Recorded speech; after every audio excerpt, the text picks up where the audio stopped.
በየትኛውም ችግር ውስጥ ሆነን በእግዚአብሔር ታምነን በፈተና መጽናት።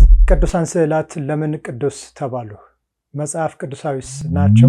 እነዚህንና የመሳሰሉ አስተማሪና አንቂ ቪዲዮዎችን ይዤላችሁ ቀርብ ያለው ይህ በፒስ ጂ6 ሚዲያ ልጓም ሪያክሽን ነው። ሰብስክራይብ በማድረግ ቤተሰብ ይሁኑ። ሀሳብ አስተያየታችሁን በኮሜንት አሳውቁኝ። ፒስ።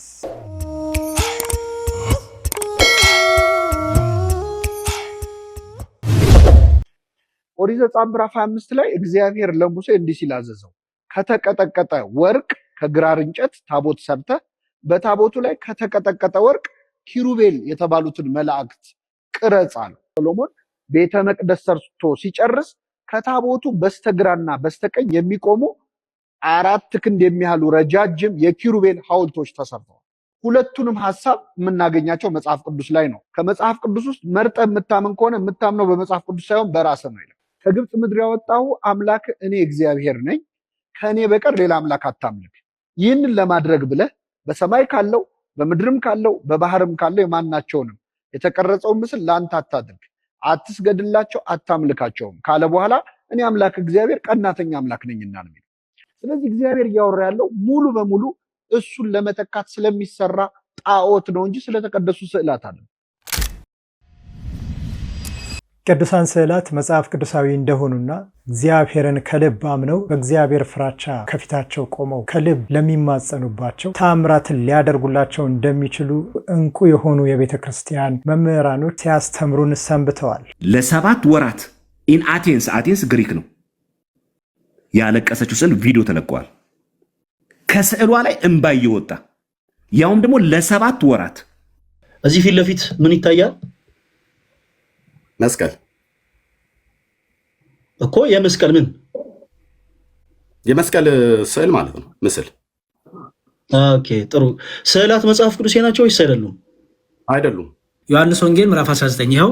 ስዕላት ግን ወካይ ናቸው፣ አድራሻ አላቸው። ለምሳሌ ይሄን ስዕል ስናይ ምኑ ነው ወካይነቱ? የክርስቶስን መስቀሉን፣ ግርፋቱን፣ ሕማሙን፣ እቺ ፀሐይ መጨለሟን ራስ ቅል ይታያል። እዚህ ጋር ደግሞ በጎን ጦሩ ሲወጋ አለ። እዚህ ጋር ሰፍነግ ይሰጡታል። እዚህ ጋር እናቱ አለች፣ ዮሐንስ አለ። ቤተክርስቲያናችን ይህን ስዕል ለጸሎት ትጠቀማለች። ከየት አመጣችሁ ግን? ዝም ብላ ደስ ስላላት አይደለም። ይህንን ስዕል ቃል በቃል የት ላይ እናገኘዋለን መሰለ? የዮሐንስ ወንጌል ላይ ምዕራፍ 19 ላይ እናገኘዋለን። እዚህ ስዕል ታሪክ ቅዱሳን ስዕላትን ለምን ቅዱስ እንላቸዋለን? ቅዱሳን ስዕላትን ቅዱስ ብለን የምንጠራቸው የያዙት መልእክት የእግዚአብሔርን ቅዱስ ሐሳብ የሚያስተላልፍ ስለሆነ ነው። ሁለተኛ ጴጥሮስ ምዕራፍ 1 ከቁጥር 18 እስከ 1 አንብዩልንና እኛም በቅዱሱ ተራራ ከእርሱ ጋር ሳለን ይህንን ድምፅ ከሰማይ ሲወርድ ሰማን፣ ከእርሱም ይልቅ እጅግ የጸና። ልክ ነሽ። እግዚአብሔር ይስጥልን። ኦኬ እኛም በቅዱሱ ተራራ ይላል አይደለ? ተራራውን ነው አይደለ ቅዱስ ያለው? ተራራውን ቅዱስ ይለዋል አይደለ? እዚህ ክፍል ለምንድን ነው ተራራው ቅዱስ የተባለው? ለምን ይመስልሻል? ተራራ ቅዱስ ሊባል ይችላል? ለምን ይመስልሻል? ኦኬ ለምንድን ነው ነገሮች ቅዱስም እርኩስም ሊያስብላቸው የሚችለው? የሚይዙት ነገር ወይም ደግሞ የያዙት ሐሳብ ቅዱስም እርኩስም ሊያስብላቸው ይችላል። ለምሳሌ የሰይጣን መጽሐፍ አለ፣ መጽሐፍ ብለው የሚጠሩት ሳታኒክ ባይብል ይሉታል። እሱ እርኩስ መጽሐፍ ይባላል። ወረቀቱ እርኩስ ስለሆነ ወይም ደግሞ ወረቀቱ ላይ የተለየ የረከሰ ተፈጥሮ ኑሮት አይደለም። ምንድነው እርኩስ ያስባለው? ለዛ የሰይጣን አምላኪዎች መጽሐፍ እርኩስ የሚያስብለው የተሸከመው ሐሳብ ወይም ደግሞ የተሸከመው ጽሑፍ ማለት ነው እርኩስ እንዲሆን ያደርገዋል። በአንጻሩ ደግሞ መጽሐፍ ቅዱስ ብለን የምንጠራው መጽሐፍ ደግሞ ምን አለ? የእግዚአብሔር ሐሳብ ሰው ቢያነበው የሚቀደስ ሰው ቢያነበው ወደ ቅድስና ሕይወት የሚመራ ወደ እግዚአብሔር ሐሳብ የሚመራ ስለሆነ መጽሐፍ ቅዱስ ተብሎ ይጠራል። ልክ እንደዚያ ቅዱሳት ስዕላትም ሰዎችን ወደ ቅድስና ሕይወት የሚመሩ ናቸው። ኦኬ ራሳቸው ጽሑፎች ስለሆኑ ማለት ነው። የእግዚአብሔር ሐሳብ የሚያስተላልፉ ቅዱሳን መልእክታት ስለሆኑ ቅዱስ ያስብላቸዋል፣ ቅዱሳት ስዕላት ይባላሉ። ከዛ በተጨማሪ ደግሞ ተአምራትም በነገራችን ላይ ይፈጸምባቸዋል። በእነዚህ ቅዱሳት ስዕላት በያዙት ቅዱስ ወይም ደግሞ በያዙት የእግዚአብሔር ሐሳብ የተነሳ ቅዱሳት ተአምራትም ታላላቅ ተአምራትንም ያደርጋል። ከዛ አንጻር ቅዱሳት ተብለው ይጠራሉ። ለምሳሌ ሐዋርያው ቅዱስ ጳውሎስ ጨርቁን ከሌላ እንግዲህ በጨርቅነት በተፈጥሮ ከሌሎች ጨርቆች በምንም ተአምር የሚለይ ጨርቅ አይደለም። ሐዋርያት ሥራ ምዕራፍ 19 ስንመለከተው የጳውሎስ ቅድስና ግን ከጳውሎስ አልፎ ወደ ማን ሲተላለፍ እንመለከታለን? ወደ ጨርቅ። የጳውሎስ ቅድስና ከሱ አልፎ ወደ ማን? ወደ ጨርቁ። ስለዚህ ጨርቁ ተቆርጦ የትም ስፍራ ቢሄድ የሐዋርያው ቅዱስ ጳውሎስ ጨርቅ ምን ያደርጋል? ይፈውሳል። መናፍስትን ባይዘው ያስጨንቃል። የሐዋርያው ቅዱስ ጳውሎስ ጨርቁ ማለት አጋንንት ያውቁታል። የሐዋርያው ቅዱስ ጳውሎስ ጨርቅ የሐዋርያው ቅዱስ ጳውሎስ ጨርቅ ለይተው አጋንንት አውቀውት የሚያስጨንቃቸውና የሚያስጨዋቸው እና የሚያስለቀቃቸው ከሆነ ታዲያ የሐዋርያው ቅዱስ ጳውሎስ ቅዱስ ስዕሉ እንዴት ሊያስጨንቀው ይችላል መናፍስትን? ከዚህ አንጻር አንድ ከሚይዙት መልእክት አንጻር ከያዙት የእግዚአብሔር ሐሳብ አንጻር ቅዱሳን ይባላሉ። መልእክቱ ቅዱስ ስለሆነ ማለት ነው። የያዙት ሐሳብ ቅዱስ ስለሆነ ለምሳሌ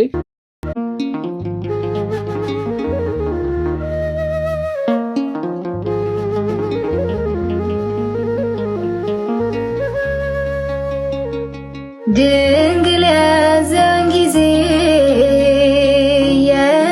ጊዜ ሐዘንሽ በረታ በመስቀል ላይ ሆኖ ልጅ ሲንገላታ በመስቀል ላይ ሆኖ ልጅ ሲንገላታ ድንግል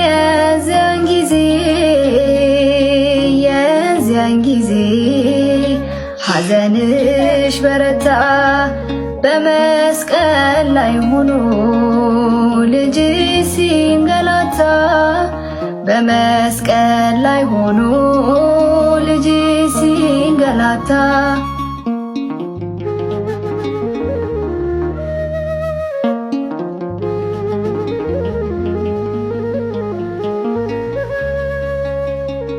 የግፍ ግፍ ደርሶበት የዚያን ጊዜ ተጠማው ሲልሽ ለውሻ ያጠጣሽ በወርቅ ጫማሽ ለውሻ ያጠጣሽ በወርቅ ጫማሽ ሴቶች ሲያባረሩት የዚያን ጊዜ እራርቶ ሆድሽ ለፍጡር በማዘን ውሃን ያጠጣሽ ለፍጡር በማዘን ውሃን ያጠጣሽ እንደዚያ ስታለቅሽ የዚያን ጊዜ ሐዘን ሲውጥሽ እነማን ነበሩ ያስተዛዘኑሽ? እነማን ነበሩ ያስተዛዘኑሽ? ድንግል የዚያን ጊዜ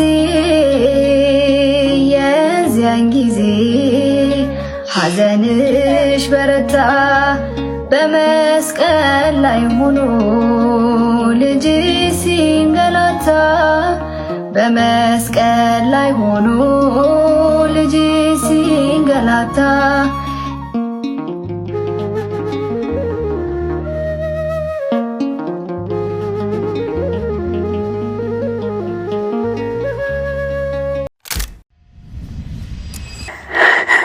ራሴ ላይ እንደወሰንኩ ልጆች ይቅር እንዲሉኝ ጠንካራ ሳልሆን ራሴ ላይ በመወሰን ልጆች ይቅር እንዲሉኝ እባክሽ መልእክት አንድ ቀን ልጆቼን ስታገኛቸው ትነግሪልኛለሽ። እኔ ግን በቅቶኛል። እግዚአብሔርን ብዙ አስቸግሬው ነበር። እግዚአብሔር ይሰማል አሉ። አለቀስኩ፣ ፈረጥኩ፣ ገዳም ሄድኩ፣ ለመንኩት። አንዱንም ግን አልሰማኝም። እግዚአብሔር አይሰማም። እግዚአብሔር በፍጹም አይሰማም። የሰው ልጅ ከፈለገ እሱ የፈጠራቸውን እሱ የሚወዳቸውን ግን ከፈለገ በአንድ ቀን ጸሎታቸው ይሰማል። እኔ ግን አልወደደኝም፣ አልፈለገኝም። ከዚህ በላይ አልቻልኩም እና ሄጃለሁ። በቃ ዝም ብዬ ነው ቮይስ ያደረኩልሽ። አሁን አላውቅም መቼ እንደምትሰሚው፣ ግን አንድ ቀን ግን ይህን ብቻ ለልጆች ንገሪልኝ አደራሽ። ይህ መልእክት በሶሻል ሚዲያ ሲዘዋወር ተመልክተናል። ልባችንም ተሰብሯል። ይህን መልእክት ያስተላለፈችልን እህት ለዚህች እናት ደርሳላታለች። ሌሎችም እንዲደርሱላት እያስተባበረች ትገኛለች። ጥሪዋንም አቅርባለች። ይህን የመሰለ ችግር ውስጥ ያሉ ብዙ ሰዎች ይኖራሉና እግዚአብሔር ዝም ያላቸው እንዳይመስላቸው፣ በጸሎታቸው በፈተናቸው እንዲጸኑ ጸሎታችን ነው። የአባታችንን መልእክት እንስማ እስቲ። በስመ አብ ወወልድ ወመንፈስ ቅዱስ አሐዱ አምላክ አሜን። ከሚቻላችሁ መጠን ይልቅ ትፈተኑ ዘንድ የማይፈቅድ። በሕይወታችን በአንድም ይሁን በሌላ መንገድ ፈተና ያጋጥመናል እና በዚህ ወቅት አብዛኛውን ጊዜ የሚጎዳን የገባንበት ፈተና አይደለም፣ ወይንም ደግሞ የደረሰብን ነገር አይደለም። ስለዚያ ፈተና ወይንም ደግሞ ስለዚያ ስለደረሰብን ነገር ያለን አስተያየት ነው። በዚህ ዘመን ጠላት ዲያብሎስ ሁለት የሐሰት ትምህርቶችን በማስቀመጥ ብዙ ክርስቲያኖችን እየጎዳ ነው። የመጀመሪያው ክርስቲያኖች ከሆናችሁ መስቀል አይኖርባችሁም የሚል መስቀል አልባ የሆነ ክርስትናን ይሰብከናል። ጌታ ግን በኋላ ሊመጣ የሚወድ ቢኖር ራሱን ይካድ፣ መስቀሉን ተሸክሞ ዕለት ዕለት ይከተለኝ ብሏል። ጠላት ዲያብሎስ ይህንን የሚያደርግበት ምክንያት ተስፋ እንድንቆርጥ ነው። ለምን?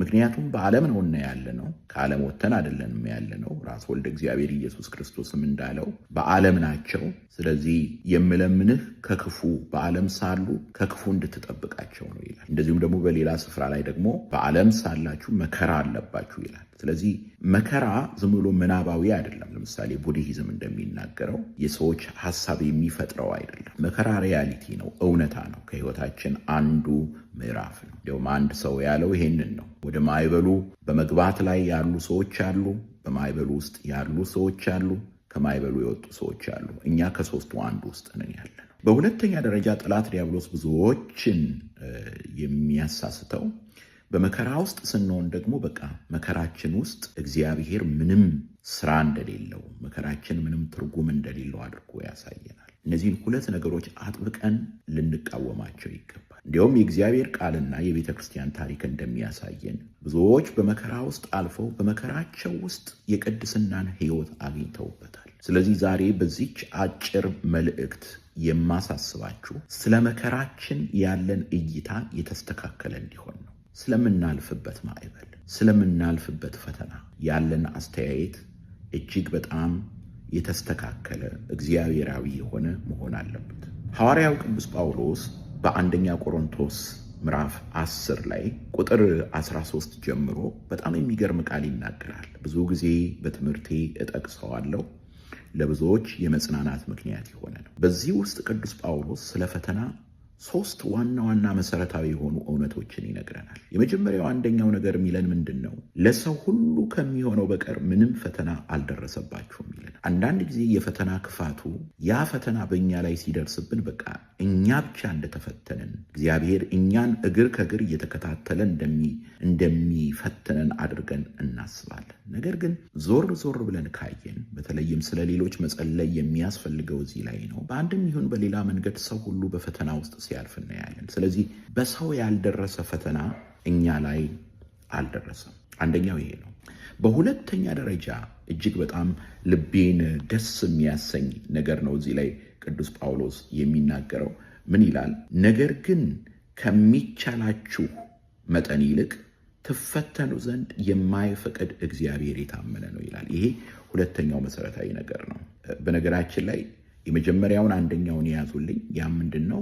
ሰዎች ያልደረሰባቸው ፈተና አይደለም እናንተ የሚደርስባችሁ፣ በሰው ሁሉ ላይ የምጣው ፈተና ነው። በሁለተኛ ደረጃ ደግሞ ከምትችሉት በላይ ትፈተኑ ዘንድ እግዚአብሔር አይፈቅድም። ማለት ነው ትከሻችሁን የሚያጸና የሚያሰፋ አምላክ ነው ያላችሁ። ትችሉታላችሁ፣ ትወጠጡታላችሁ። አንዳንድ ጊዜ አንዳንዶቻችን በቀላሉ እጅ እንሰጣለን። ይሄ የማልችለው ነው እንላለን። እምነታችንን መጠራጠር እንጀምራለን። ራሳችንን ብቻ አይደለም፣ በእግዚአብሔር ላይ ያለንን ነገር መጠራጠር እንጀምራለን። ስለዚህ ቅዱስ ጳውሎስ የሚለን እኛን ራሳችንን እንድናምን አይደለም። ዋናው ነገር ልንገራችሁ፣ የሚያስችለን አለ።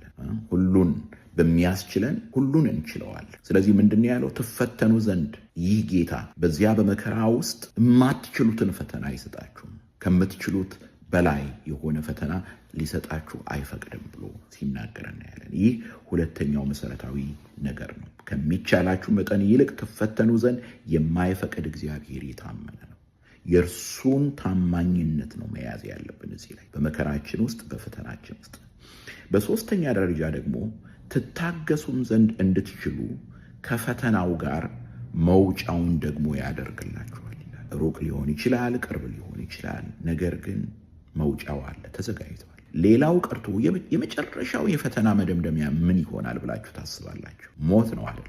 ቅዱስ ጳውሎስ በሌላ ስፍራ ላይ በፊልጵስዩስ ምዕራፍ 1 ላይ ምን ይላል? ለእኔ ሕይወት ክርስቶስ ነው፣ ሞትም ጥቅሜ ነው ይላል። ከሞት በኋላ እንኳን ምዕራፍ አለን በሕይወታችን። ከሞት በኋላ ሌላ ቻፕተር አለ የሚጻፍልን፣ ምንኖረው ለዘላለም ከአምላካችን ጋር ምንሆን። ስለዚህ እነዚህ ሶስቱ ማለት በሰው ያልደረሰ ፈተና አልደረሰብንም፣ አንድ። ሁለተኛ የማንችለውን ፈተና እግዚአብሔር አይሰጠንም፣ ሁለት። በሶስተኛ ደረጃ ከፈተናው ጋር ደግሞ መውጫውን እሱ ያዘጋጃል። እነዚህ ሶስቱ የተቋጠሩት ግን መሀል ላይ ባለው ነገር ነው። ምክንያቱም መሀል ላይ ያለው ምንድነው? ትፈተኑ ዘንድ የማትችሉትን አይሰጣችሁም። ለምን? እግዚአብሔር የታመነ። ስለዚህ በፈተና ውስጥ ዋናው ነገር የእግዚአብሔርን ታማኝነት አለመዘንጋት። የእግዚአብሔርን ታማኝነት የማንዘነጋ ከሆነ እሱ እግዚአብሔር አምላክ የማንችለውን አይሰጠንም፣ ደግሞ እንደገና ደግሞ ከፈተናው ጋር ደግሞ መውጫውን ያዘጋጅልናል። ስለዚህ ምንድነው ማድረግ ያለ? ከኛ በፊት የነበሩት አባቶች፣ በፈተና ውስጥ ያለፉት አባቶች እንዳሉት አምላኬ ሆይ በፈተናዬ ውስጥ አንተ ኃይል ሁነኝ፣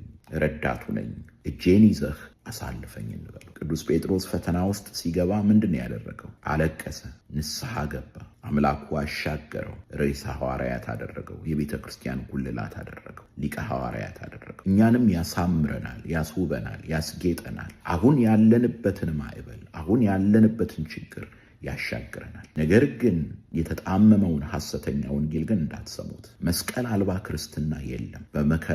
በክርስትና ውስጥ መከራ አለ፣ በመከራ ውስጥ ግን ድል አለ። ሁለተኛ በመከራችሁ እግዚአብሔር አይተዋችሁም አይጥላችሁምና ተስፋ አትቁረጡ። እደግመዋለሁ። ሐዋርያው ያስተላለፈልንን ሶስቱን ዋና ነገሮች ያዙ። አንደኛ ሰው ያልደረሰበት መከራ አልደረሰባችሁም። ሁለተኛ የማትችሉት ፈተና አልተሰጣችሁም። በሶስተኛ ደረጃ ከፈተናው ጋር መውጫውን ያዘጋጅላችኋል። ለምን? እግዚአብሔር ታማኝ ስለሆነ። እግዚአብሔር ከእናንተ ጋር አይሆን። በመከራችሁ እግዚአብሔር ይርዳችሁ። በመከራችሁ እግዚአብሔር ይስማችሁ። አሜን። መስቀል መከራ ነው። ውጊያው ከጥፋት ልጅ ጋር ነው። አባታችንን ቃለ ሕይወት ያሰማልን። አሁን ላይ ተስፋ የሚያስቆርጥ አይነት ፈተና ያልደረሰብን ወደፊት ምናልባት ሊደርስብን ይችላልና በየትኛውም ፈተና ተስፋ እንዳንቆርጥ እስከ መጨረሻው ጸንተን መጠበቅ አለብን። ክርስቲያንን አንተውም ከቶ የሚል መዝሙር ታውቃላችሁ። የራሱ የነሚያ ንግግር ነው። የአምላካችን ቤት ከቶ አንተውም ማለት። አንዳንዴ በቤተክርስቲያን አገልግሎት ላይ በሚገጥም ፈተና ምክንያት ሰዎች ፍራስትሬት አድርገን በቃ ከዚህ በኋላ አገልግሎቱ ይቅርብኝ፣ እግዚአብሔር እስካሁን ያገለገልኩትን ይባርክልኝ፣ በቃ ሞክሬያለሁ፣ መቼስ ከአንድ ሰው ከዚህ በላይ እግዚአብሔር አይጠብቅም፣ አሁን በሰላም እንደ ማንኛውም ሰው እኔ ምን አጨቃጨቀኝ አይነት ስሜት ይሰማናል። ስንቴ መሰላችሁ? እኔ ስንቴ እንደዛ አስቤያለሁ። እርግጠኛ ነኝ እናንተም ስንቴ አስባችሁ። ሰይጣን አገልግሎት እንድንተው ማረገው ነገር የለም። ይለምነናል። አንተ በቃ እስካሁን የሰራችሁት አይበቃችሁም? አንቺ አሁን በቃ ሰበካ ጉባኤ ነበር፣ በቃ አሁን ደግሞ ጸበል እየጠጣሽ መሄድ። እንዲህ ሁሉም ሰው ጸበል ጠጥቶ እንዲሄድ ነው የሚፈልገው ሰይጣን። ሁሉም ሰው ጠዋት ሰጥቶ እንዲሄድ ነው የሚፈልገው። አገልግሎት እንዲቋረጥ ማለት ይፈልጋል። ስራ እሱ አገልግሎት ያቋረጠ አገልጋይ ስለሆነ ሰይጣን ማለት ነው። አመስጋኝ የነበረ የእግዚአብሔር ቅርብ አገልጋይ የነበረ እሱ ወድቆ ነው። ስለዚህ አገልግሎት ሲቋረጥ ደስ ይለዋል። እሱ ብቻውን ለምን ይቀራል? ሌላ አቋራጭ ይፈልጋል። አብሮ አገልግሎት ያቋረጡ ጡረተኞች ይፈልጋል። መንፈሳዊ ጎዳና ተዳዳሪዎች ይፈልጋል። በነገራችን ላይ ቤተክርስቲያን ውስጥ በጣም ብዙ መንፈሳዊ ጎዳና ተዳዳሪ አለ። ምንድነው ካላችሁ ሰበካ ጉባኤ አባል አይደለም፣ ሰንበት ትምህርት ቤት አባል አይደለም፣ የምንም ማህበር አባል አይደለም፣ አገልግሎት ላይ የማይሳተፍ ማለት ነው። ግን ሐሳብ የሚሰጥ ሁሉ ላይ ትችት የሚያቀርብ ምን ሆነው ነው እንደዚህ የሚያራው? እንደዚህ ማድረግ ነበረባችሁ። ቤተክርስቲያን አሁን በዚህ ጉዳይ ዝም ማለት ነበረባት ይላል። አንተ እኮ ነው ቤተክርስቲያን። ማን ነው ቤተክርስቲያን?